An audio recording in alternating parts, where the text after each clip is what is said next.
Okay, welcome back, YouTubers. It's really good to have you back, especially you guys that are just starting to try to learn and starting to try how to do things, learn how to do things. Today we're going to be working on something very interesting. We're going to be working on the brake lines that go back to the rear tires or the rear end on my 2003 Kia again. Up living in the Chicago area, believe me, the rust will just eat all those things up over a period of time. Today we're going to be working with some material that's guaranteed not to rust. So I want you to stick around and stay with this video, because if you've never worked on brake lines before, this is going to be very instructive for you. We're going to be doing double flares on the brake lines, which is fully what's required for safety, and going through the tools needed and going through some material that is has been designed so that it won't rust out underneath your car. I think it's a zinc combination of it's a, what do they call that? It's a metal compound metal that is they take zinc and they mix it with copper. That makes the line flexible, and it also keeps it from rusting out. So that's something that we want to have up here in the Chicago area, because I guarantee you, living up here in the Salt Belt, you will have your brake lines, clutch lines, gas lines, and everything else will rust out over a period of time. Just about everything. Everything rusts out living in the salt area. So there's not much you can do about it except try to repair it as it comes along. So just follow along in the video. I'm going to try to be as thorough as I possibly can without taking up too much time. All right, see you out in the shop. Have a good day. Okay, fellas, here we are. We're out in the shop now. I'm going to go over some of the material that we're going to need to replace this brake line today on this 2003 Kia. Now, what you see on my workbench here right now is some of that copper alloy that I was talking about, the brake line that will not rust. This line is much more flexible than the steel kind, that's for sure. And this will not rust underneath the vehicle. So this is what I'm going to go through, especially when I'm replacing these kind of lines that have so many places that you got to curve around and go through. Just makes it much easier than that. But you could go ahead and go with the stiff regular steel brake lines, but these are stated to be just as good. Now, some of the tools you're going to need, I would suggest that if you're going to start trying to work on these brake lines or any kind of lines like fuel lines, brake lines, always get yourself a set of wrenches that are designed for that. As you can see, this head is curved, and that's to keep the head from slipping off on the wrench. So, you know, this is just almost a must to be working on any kind of line, so that you don't strip your pieces, and so that you don't scar your hands and all kinds of other things. And now this is a tubing bender. This is the tool that will be used to bend this line, because trying to bend, get a 90-degree bend out of this without using this kind of tool, or going around say a socket to get a nice round bend, you still could take a chance though on crimping this. And once you crimp it, in other words, get a pinch in it or a flat bend, it's not going to be any good for you anymore. This is a little tubing cutter. It's a pipe cutter, but it's small, and as you can see, it fits right into the palm of my hand, and that's going to be much easier when I'm out there, when I'm underneath that truck trying to cut some lines, because you might not have some clearance to get this to on the other kind to go around the line. Of course, I could always cut it with a grinder, a Dremel grinder tool or something like that, or even a regular hand blade, but this has always worked pretty good for me underneath there. And the other thing we're going to be working with, a line flaring tool. This tool is designed to put a double flare or even a single flare into a brake line, and it's just a must to have if you're going to be working on brake lines.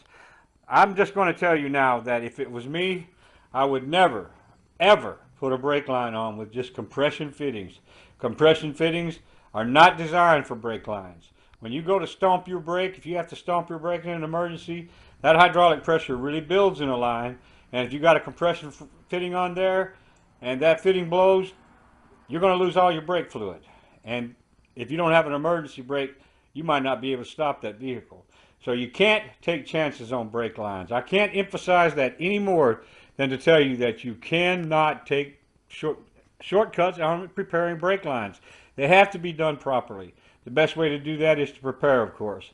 Now, also, I would have a very good .3 brake fluid if that's what your car calls for, and I would have a big container of it, because once you start working on lines, you're going to lose all the fuel, all of the fluid in your brake fluid, in your master cylinder and your lines. It's going to be completely filled with air, and then when it comes time to bleed after you repair the brake and the brake line, that's a good time to flush out your system. And something that I'm going to be using at that time is going to be a homemade brake bleeder, and I'm going to show you that. That gives you the ability to bleed your brakes by yourself. It's not expensive. It's easy to make, and we'll be demonstrating that later. So the next time I start the video, we'll be working on the car.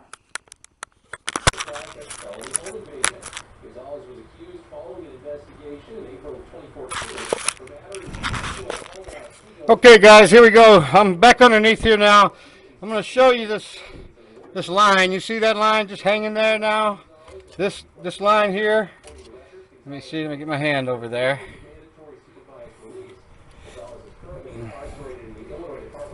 This line right here, now you can see it's just hanging there. And the problem is that if I wanted to, I could go ahead and just jerk this line out of here. I could, but the fact is that I want to try to save it so that I can try to figure out, try to get even the flexible stuff as close to the original as I possibly can. So if I just jerk it out of there, then it's going to lose all the necessary bends, and some of those are going to be, need to stay really close. So I'm going to try to work this out of there, and then just work it back through there when I get ready to. Anyway, can't do it with one hand. I'll get back to the film afterwards, but you can see where I'm at. But I'm trying to save that piece, that line, as much of it as I can. And if I have to cut it in half, I can put it back together on the table and try to get it close with a bend. So that's where we're at. All right, I have found a spot back here on the brake line that I'm working on where I can make the cut, and then that still gives me enough room on this portion right here where I can do my double flare on this end and put my fitting on. And then I'll go ahead and fabricate the line that goes all the way back here by the tank, and goes on behind the tank, and then fits on right in that area there. You can't see it right now, but it's right above the axle. And so I'm going to go ahead and cut this line right here, and then I'll fabricate the line that goes all the way back to the front. That's just a good spot to do it, where the line is still good. It's solid. It's got some rust on it, but it's not bad. And I have learned with these Kias, brother, if it ain't broke, don't try to fix it, because when you start trying to mess with something, you start tearing up more than you fix. But I know for sure that the brake line is good all the way up to the front. I've inspected it, and so you can see here that this portion doesn't even have any rust on it. So I'm going to cut it here and then fabricate where it goes around all this mess up here. And you can see, if you follow it, there's the brake lines. They have to run around all of this stuff. So that's what I'll be doing, is taking all that off and tying into the line right here. I think this will be a good spot for it. Now there's not much to see here, and I can't hold the camera and do it at the same time, but all I'm going to do is just tighten this part right here, and just keep spinning it on the line until it cuts. And that'll give me a nice even cut, and then I'll clean up the end, make sure it's nice and square, so that when I get my flare, it'll be proper. And I'll go through that process on the workbench, not under the truck. It's just too hard to show you with this camera. Till I get a GoPro, I'm just going to have to do the best I can, and I just appreciate all you folks sticking with me. Okay, I'll be back when I get this cut and out, and I'll show it to you when it's out of the truck. Okay, here we are back in the shop again, ready to go on fabricating our brake lines. I know you can't see my face, but that's not necessary right now. I want you to be concentrated on the table. The old line, I was going to just tie into the old line, but as you can see, the old line is just no good. There's it was so bad all the way up where I was going to try to tie into, even though I was able to make the cut and all that, while I was trying to get the flare fitting make, it cracked back here somewhere, and then it cracked up here, and I said I'm not going through that. So I just disconnected it all the way up there by the front firewall where it ties into the modulator that comes to the back brakes. It's like a safety device. If the front brakes go out, or the back brakes go out, the front brakes will still work.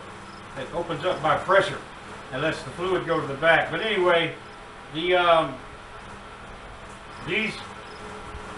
just had to be replaced. So I've already gone ahead and prefabricated my fittings or my line for that. So right now I'm going to be working on fixing this double flare end on this brake line. As you can see, I've got my piece on first. I've made sure that my end is very clean and all filed off nice. I better check that again though. And so we're going to be going ahead and getting this ready. That'll be our next step. Okay?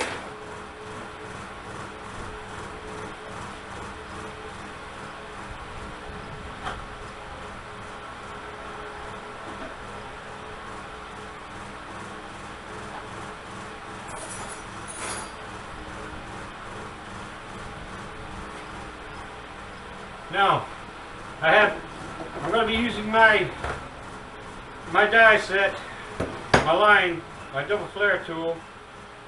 This is going to be a 3/16 die. This is a 3/16 line, any inner diameter on this. So I'm going to be fabricating this.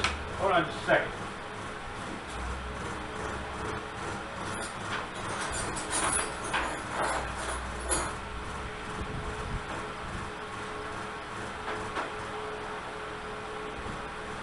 Okay, I'm just going to take a file real quickly, clean up this end again.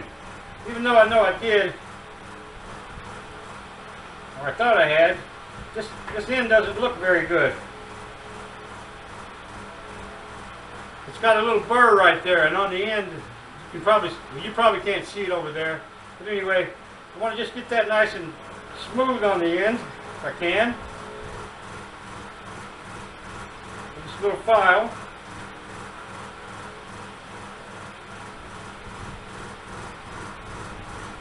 I'll probably cut that off with a hacksaw over there on the workbench when I want to get the fitting off. Now, like I showed you before, we're just going to clean up this little end here, so we don't have anything getting into the line. This line has to be blown out. Now, all this line has to be kind of flushed out. I like to blow them out before I put them on, and then when I start bleeding my brakes, I'll make sure that all the lines are cleared before I stop bleeding. But I'm almost 100% sure before I even put these back on that this stuff is cleaned up, cleaned out, get all this filing and stuff out of there.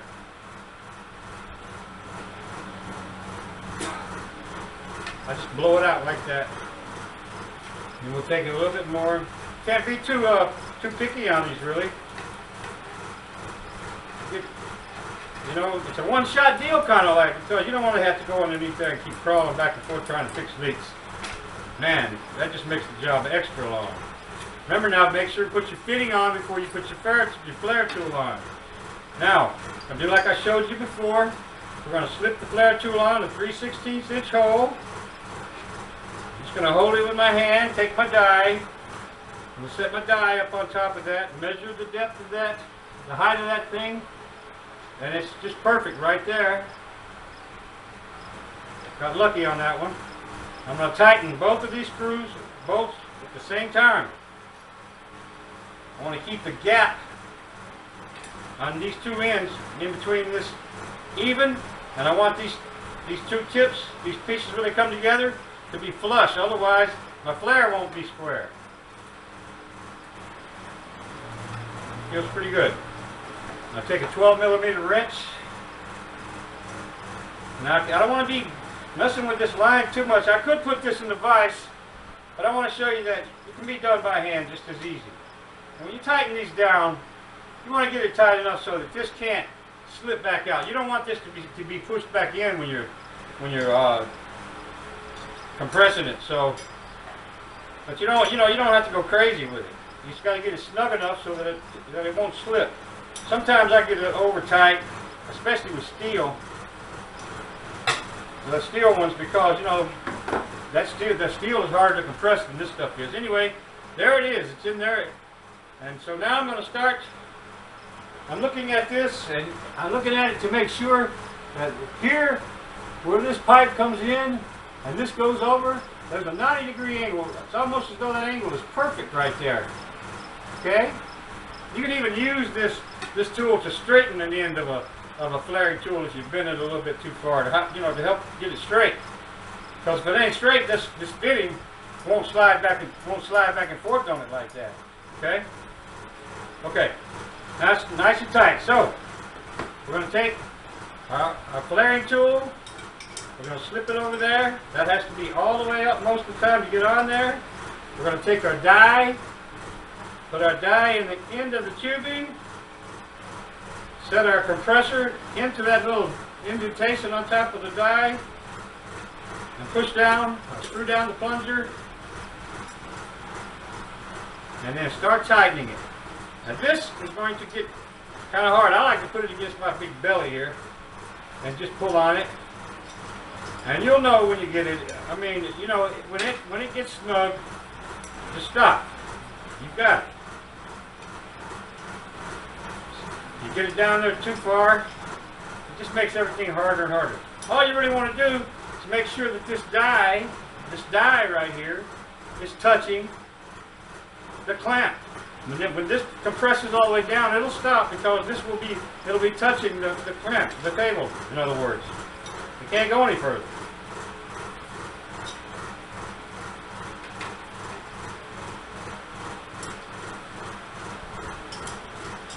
Starting to get a little bit harder though. Still got a little bit, maybe 30 seconds. Getting harder.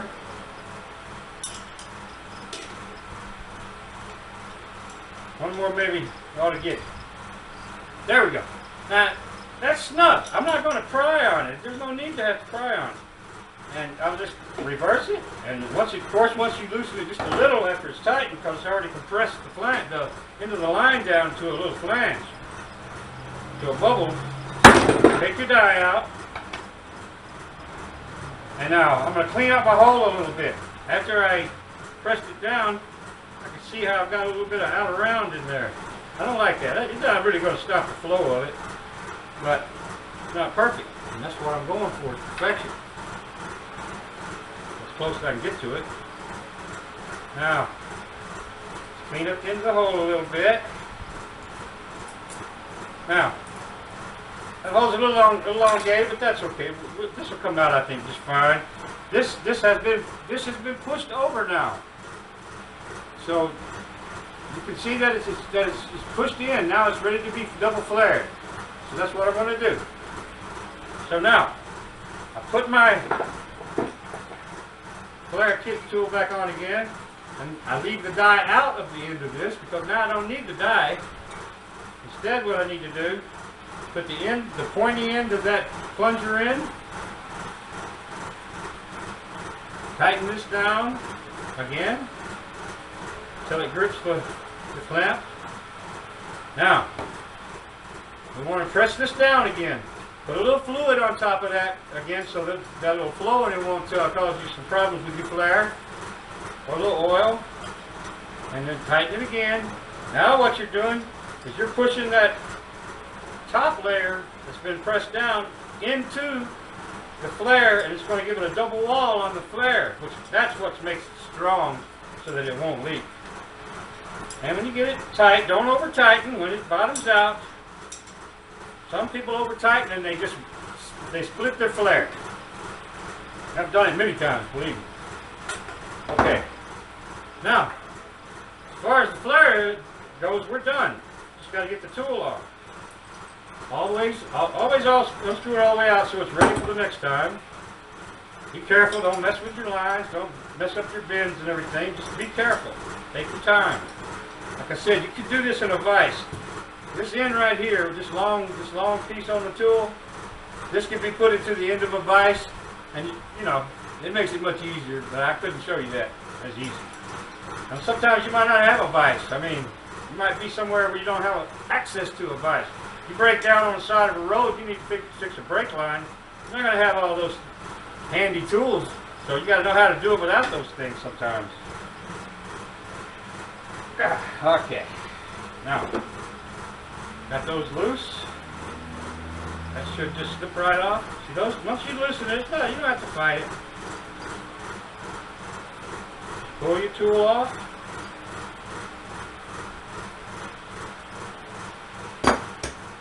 And there is the flared end. See that? It looks good. Want to make sure that your piece slides up on there real easy. Now we got a little burr, which it always does, and that's going to make it hard to get this tight if you don't get these. If you don't deburr, the end of this where the clamp and grab this, and that starts to hang on that. You're going to have to fight that the whole time you're trying to screw that on. And believe me, you don't want to have to be fighting these when you're trying to get them into those fittings. Are hard enough to get in there started anyway once you put the line on. They're simple to get in when you don't have a line in. But once you put that line in, these are hard to get started. You got to make sure they're flowing. I mean, they're turning easy. This one's hanging up on these little burrs, so I'm going to just file off the little burrs there. See if I can find my file. That's where I spend half my time looking for tools. Okay, so I'm just going to take my file that down a little. Not going to hurt the flare, it's on the back side. You might think this is a waste of time, but I'm telling you, when you get underneath that truck, or you get underneath the car, you've only got a limited amount of space. Your arms are usually extended, you're going around all kind of things, and now you're trying to, your fingertips are already sore and tired, and you're trying to start this thing in a hole, and it's binding up on you. See that? Now that's the way you want it, because that way it turns real easy when you get it up there and trying to get it started, all right? So this end will plug in. See how that goes. Yep, that will plug in there, and then this end I'll put a union on. Now this end will be a union, so I'm going to go ahead and get this ready for the union end. And on that part, what I'll do, I'll take this union, and I'll take one end of this off, because this is going to be the end that I'm going to slide onto this piece before I fabricate it. I can't tell you enough times that you need to make sure you put your fitting on before you start messing with the end. Because if you don't, you're going to have to cut off the end and redo it. And if you're running real close in your measurement to line, you might make it too short if you have to cut that end off. So don't forget to put your fitting on. Can't tell you that enough. Okay, so we'll go ahead on now and flare this other end. Now I'm gonna try to work a little faster this time to show you how easy it is. I'm not going to do all this talking. Okay? First, clean up your end. Remount the hole. Deburr the end.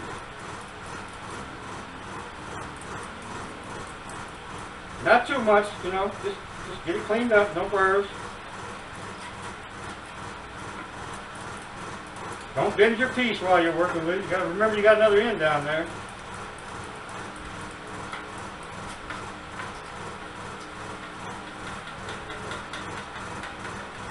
Can't emphasize enough how important it is to get these ends correct. Your double flare will be no good if you cut corners and didn't do this end right. Okay?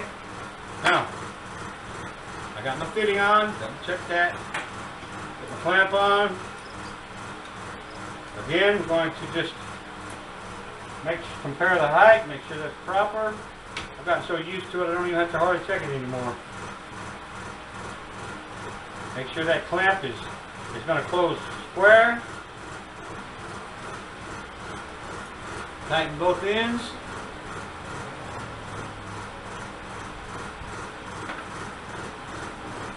I can see that this part here is way too wide right now. So I'm going to adjust that a little bit so I can start out even.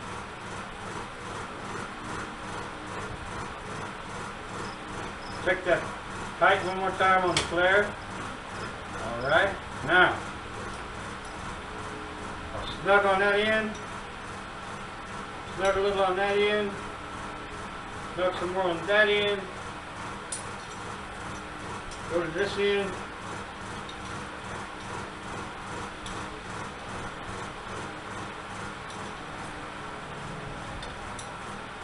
I think we're fine right there, but again, you're just gonna have to get you're gonna have to practice. You gotta get the feel for it. I can only tell you, but you gotta practice. You gotta tell yourself you can do it. Brake lines are challenging. I mean, look at all this. When I was just gonna make one repair, but when I started repairing, I started having to pull the whole thing apart. And that's just part of it. Over here. I'll grab it for you. Look at all this mess. This all came out from underneath that Kia because it just couldn't be saved. I was going to just try to patch the one line like I did last winter, but not this time. So I just pulled them all off, all the way from the front to the back, from the first modulator underneath the master cylinder. And so I'm replacing the whole line, both rear lines all the way from the front to the back. That's the only way to do it now. And get it done so that it won't keep breaking. You know, I'm tired of it. Should have done it the first time, but I was busy. It was winter time. I just didn't do it. I was impatient. Okay. Put our die in. Put our clamp on. Tighten.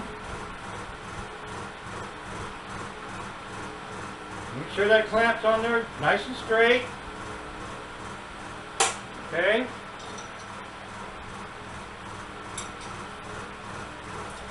Tighten it down till it just die flattens out to the clamp.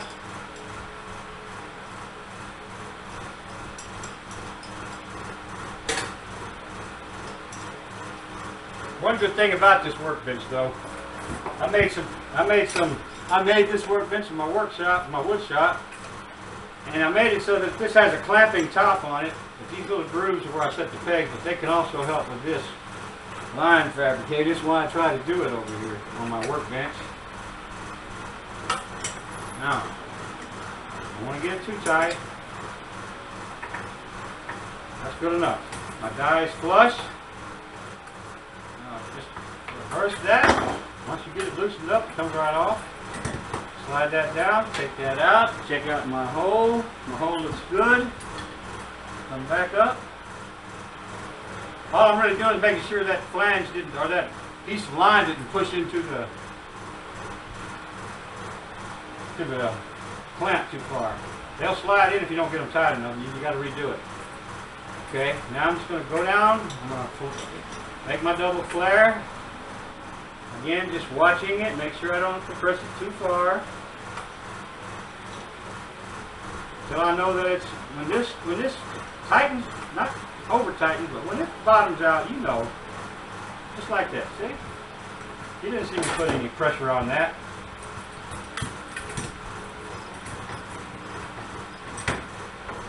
And just like that,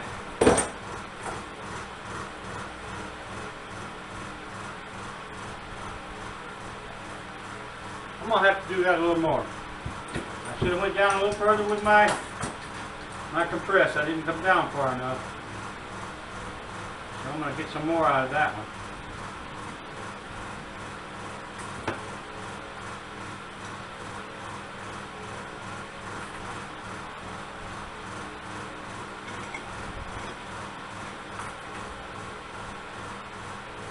Now, I can see down there, you can see how that cone goes in, whether it's spraying that properly. And that guy, boy, that looks so much better. Look at that hole right there, huh? That flare turned out good. I hope you can see that. That's perfect right there on that end. Okay, now I'll loosen it up, get these out.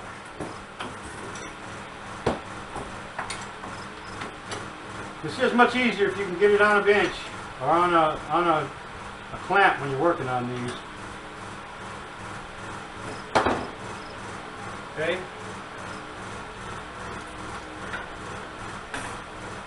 Don't try to jerk that out of there. It'll mess up your flared end that you just worked on so hard. And there we go. My piece slides on up and down real easy. This one's ready to attach. I'll go ahead and put this on the bottom of the in the truck, and then I'll come back and I'll make the next one. So this will tie in up under the firewall right here. This will come, and then I'll tie in under the truck right here from the one going all the way back to the rear. The rear is not near as concentrated as this here. I really hate to put a union into a long brake line if I can run it from the front to the back without a split. But because of this fabrication right here and all the places I've got to go around and the muffler and rear end back there, maybe I can make the rear one so that it will just come up and tie in right here. I'll only have one union in it. But if it's going to be so difficult, I'll make another piece to fabricate for the rear end, and then I'll put another piece. That means I'll have two unions, a long section in between, and then the 2-inch fitting. If I have to do that, I will, because I know for one thing, double flare end done right with unions, with a union like this, if it's done right, that's just as good as a good line. I'm telling you, it ain't going to come apart with a double flare, and it's not going to leak if you make it right and you get it tight. Guarantee you. So I'll get back to the video once I get ready to fabricate this next piece, and maybe I can show you installing it if I can set the camera up underneath the truck. I mean, if you want to see that, I'll put it in the video. But okay, thanks a lot.